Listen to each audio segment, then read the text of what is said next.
ஓம் சாந்தி. 10 September 2023. இன்றைய முரளியின் கேள்வி பதில்கள். முதல் கேள்வி, எது யதார்த்தமான நிச்சயம்?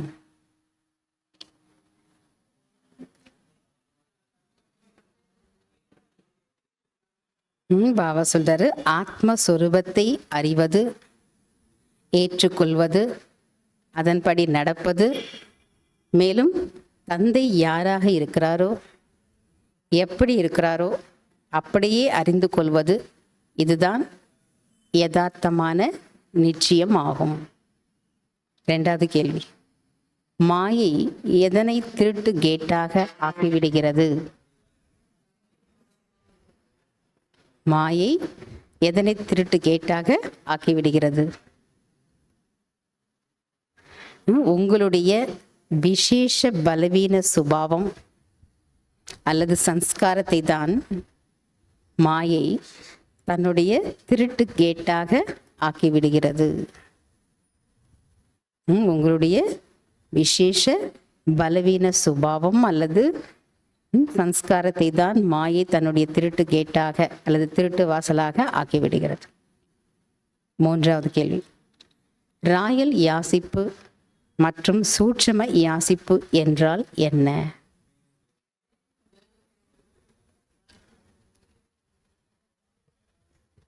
பாபா சொல்றார், எனக்கு வாய்ப்பு கிடைக்க வேண்டும் என்ற சங்கல்பம் செய்வது கூட, எனக்கு சான்ஸ் கிடைக்க வேண்டும் அல்லது வாய்ப்பு கிடைக்க வேண்டும் என்ற சங்கல்பம் செய்வது கூட யாசிப்பது தான்.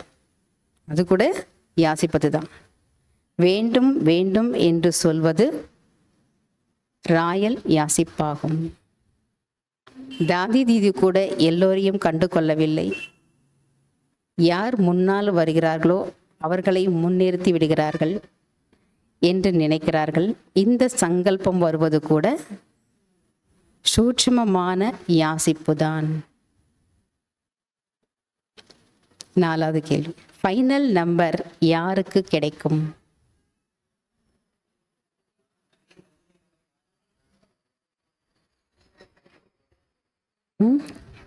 எத்தனை பேருக்கு சுகம் கொடுத்தீர்கள்? ஃபைனல் நம்பர் யார் கிடைக்குமா? எத்தனை பேருக்கு சுகம் கொடுத்தீர்கள்? எந்த அளவிற்கு சுயம் சக்திசாலியாக இருக்கிறீர்கள் என்பதை பொறுத்து தான் ஃபைனல் நம்பர் கிடைக்கும். முக்கியமான விஷயம், ஃபைனல் நம்பர் அடையிறதுக்கு எத்தனை பேருக்கு நீங்கள் சுகம் கொடுத்தீங்க, எந்த அளவுக்கு சுயம் சக்திசாலியாக இருந்தீங்க என்பதை பொறுத்து தான் ஃபைனல் நம்பர் கிடைக்கும்.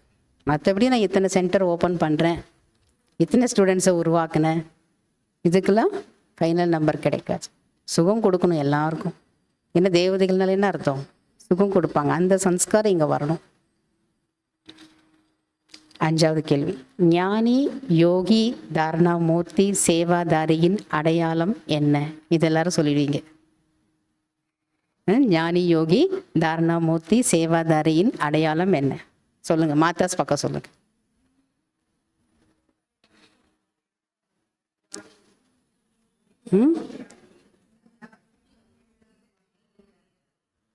அடுத்தது பிரதர்ஸ் 2, மாதாஸ் 2, பிரதர்ஸ் 2.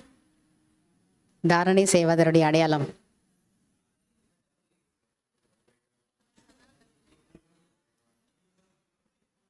பாபா சொல்றாரு, ஞானியின் அடையாளம் ஒருபோதும் ஏமாற்றம் அடையக்கூடாது. ஞானியினுடைய அடையாளம் ஒருபொழுதும் ஏமாற்றம் அடையக்கூடாது.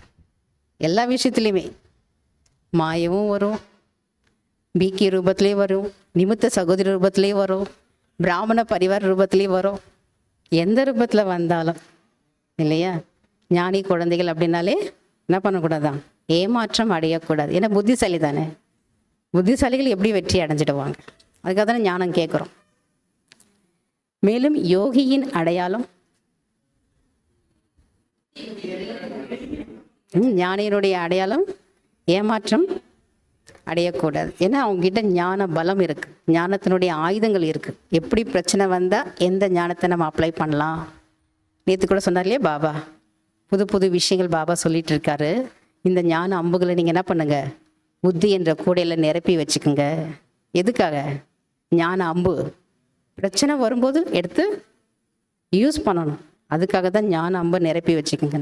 தினமும் யார் ஞானம் கேட்குறாங்களோ, ஞான அம்புகளை புத்தி என்ற கூடையில் நிரப்பி வச்சுக்கிறாங்களோ, அவங்களும் எப்படியாப்பட்ட விஷயங்கள் வந்தாலும் ஏமாற்றம் அடைய மாட்டாங்க இல்லையா? அதனால தான் பாபா சொல்றார், ஞானி என்ற அடையாளம் ஒருபோதும் ஏமாற்றம் அடையக்கூடாது. அப்படி இருக்கீங்களான்னு பார்த்துக்கணும். மேலும் யோகியின் அடையாளம் சதா கிளீன் அண்ட் கிளியர் புத்தி. கிளீன் அண்டு கிளியர் புத்தி, இதுதான் யோகியின் அடையாளம். தரணாமூர்த்திகளுடைய அடையாளம் சதா டபுள் லைட்டாக இருப்பார்கள். எப்போ இருப்பாங்க? திருவிழா நடந்தாலும் சரி, சண்டை சச்சரவுகள் நடந்தாலும் சரி, இரண்டிலும் டபுள் லைட்டாக இருப்பாங்க. திடீர்னு ஒரு பிரச்சனை வந்துடும், சூழ்நிலை சரி இருக்காது, சண்டை நடக்குது, அந்த இடத்துல நீங்கள் எப்படி இருப்பீங்களா? Double light. இருக்க முடியுதா வீட்டில்? மனநிலை அதில் தான் நீங்கள் பாஸ் ஆக முடியும். சேவாதாரியின் அடையாளம் சதா நிமித் உணர்வு. நிமித்த பாவம், நிர்மான் பாவம், சதா நிமித்த உணர்வு. பாபா என்னை நிமித்தமாக வச்சுருக்கார் இந்த இடத்துல, அவ்வளோதான். அந்த மாதிரி ஒரு உணர்வு இருக்கும். பணிவுத்தன்மை, நிமித்தம் மற்றும் பணிவுத்தன்மை, இதுதான் சேவாதாரனுடைய அடையாளம். 6வது கேள்வி ரொம்ப ஈஸியான கேள்வி. அனைத்திலும் பாஸ் ஆகுவதற்கான வழி என்ன?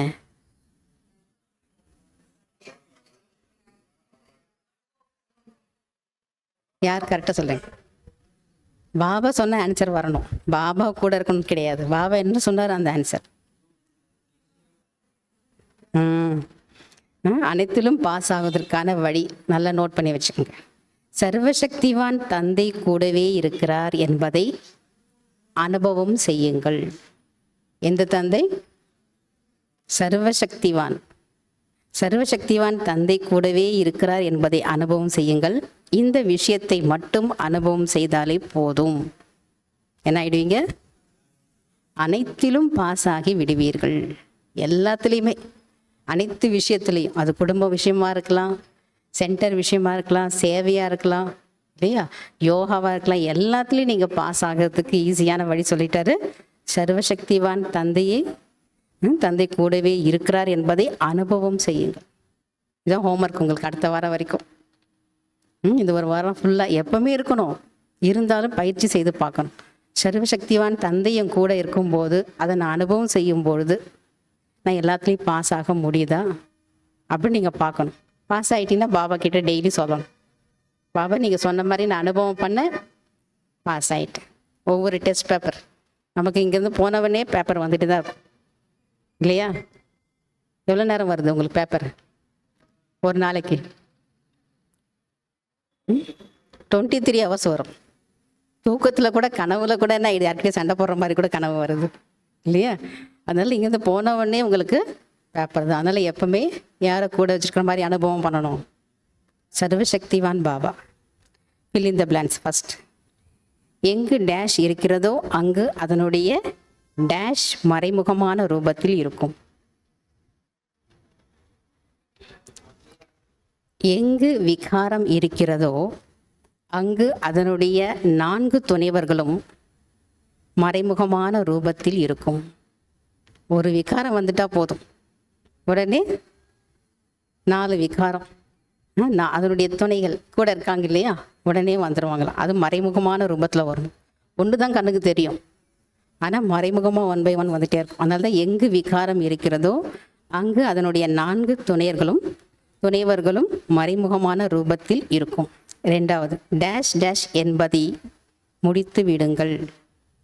டேஷ் கமா டேஷ் என்பதை முடித்து விடுங்கள். வேண்டும் வேண்டும் என்பதை முடித்து விடுங்கள். 3வது, நிச்சய புத்தி என்றாலே டேஷ். நிச்சய புத்தி என்றாலே வெற்றியாளர். நிச்சய புத்தி விஜயந்தி. 4வது, ஆத்மாவின் சுயதர்மம் டேஷ். ஆத்மாவின் சுயதர்மம் தூய்மை. இல்லையா? அமைதின்னு சொல்லிடக்கூடாது. 5வது, முன்னேற முன்னேற மாயை டேஷ் கூட டேஷ் மற்றும் டேஷ் ரூபத்தில் கொண்டு வருகிறது. முன்னேற முன்னேற மாயை பேராசையை கூட ராயல் மற்றும் சூட்சும ரூபத்தில் கொண்டு வருகிறது.